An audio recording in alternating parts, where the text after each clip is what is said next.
కర్నూలు జిల్లా మంత్రాలయం కౌతాల మండలంలో ఊరుకుంద ఈరన్న స్వామి పుణ్యక్షేత్రంలో భక్తులతో సందడి నెలకొంది. ఇక గురువారం కార్తీక మాసం చివరి రోజు అమావాస్య కావడంతో భక్తులు భారీ సంఖ్యలో తరలివచ్చారు.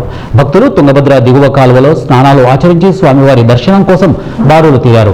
భారీ సంఖ్యలో భక్తులు తరలి రావడంతో ఇబ్బందులు కలగకుండా డిప్యూటీ కమిషనర్ వాణి, పర్యవేక్షకులు వెంకటేష్, మల్లికార్జున తమ సిబ్బందితో చర్యలు చేపట్టారు.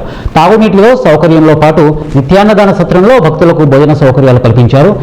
స్వామివారిని దర్శించుకున్న విజయరాజు, శ్రీ లక్ష్మీ నరసింహ ఊరుకుంద ఈరన్న స్వామిని అనంతపురం జిల్లా గుంతకల్ సమీపంలోని నెట్టెకంటి ఆంజనేయ స్వామి దేవాలయం డిప్యూటీ కమిషనర్ విజయరాజు దర్శించుకున్నారు.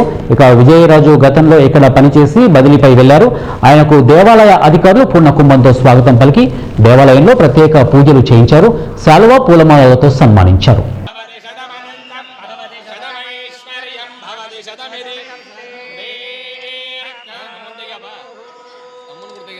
శతమానం భవతి శతాయుః పురుషోత్తమే